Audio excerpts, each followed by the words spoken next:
2023లో ఎండలు దూల తీర్చేసినాయి. ఇప్పుడు మళ్ళీ సేమ్ పరిస్థితి.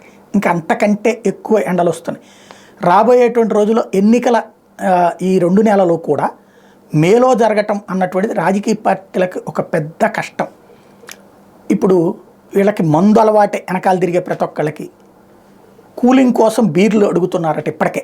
ఇక రాబోయే రోజుల్లో ఎన్ని బీర్లు తాగుతారో తెలియదు. అది ఒక ఖర్చు. రెండో పక్కన ఎండల్లో తిరగాలంటే వృద్ధులను తీసుకెళ్ళకూడదు, గబక్కన ఏ గుండాకి చనిపోతారు.